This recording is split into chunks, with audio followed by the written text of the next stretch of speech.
Welcome back, Read 180. Welcome back to day 2, week 5. I just wanted to go over your assignment for today in case you guys have had any questions. I do appreciate all of your guys' responses for day 1's assignment. That looks great. And for those of you who have not yet submitted, please make sure you are submitting your assignment promptly. For today, you guys are going to be working on your context clues skill set. Okay, so we are going to be clicking on the assignment and going through that together. So let's take a look at what you guys will be doing today. For today's assignment, you are going to be reading the passage below. You're going to be reading spring and working on using context clues or clues from within the text to help define the two words that are underlined. So we are going to be looking at what the word thaw means, and how you know what this word means, what told you within the paragraphs that this is the meaning of thaw. So in order for you guys to fully understand the assignment, let's actually look through the passage together.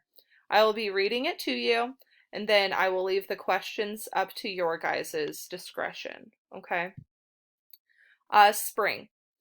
The first day of spring is March 20th. On this day, there is the same amount of daylight as nighttime. There is more daylight and sunshine during the spring than winter. During the winter months, many areas get so cold that the ground freezes.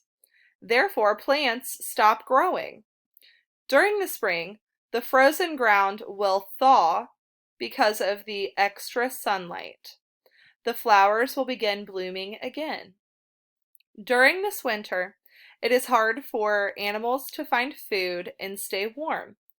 Therefore, some animals, like snakes and bears, will hibernate. This means sleep. In the spring, they will wake from their hibernation. Other animals will migrate or move to somewhere warmer during the winter. When the warmer spring weather arrives, these animals will migrate back to their home. Spring brings lots of changes for the plants and animals. So for this assignment, we are going to be looking at the two words that are underlined. We're going to look at what thaw means and what migrate means. Okay, so for the first one here, you are going to say what you think the word thaw means, and then you are going to pull sentences from the text that helped you to determine the meaning of these words. Okay, and you're going to do that for both words, migrate and thaw. And that is your whole assignment for today.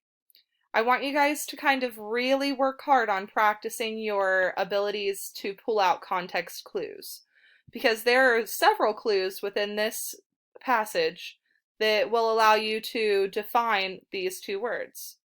So think carefully, and if you need any other guidance, please make sure you are emailing me or getting into contact with me via Google Classroom. I would love to help you if you need further instruction. All right, and that is all for today. Have a great weekend, you guys. Enjoy this awesome sunshine we've had the past few days. Bye!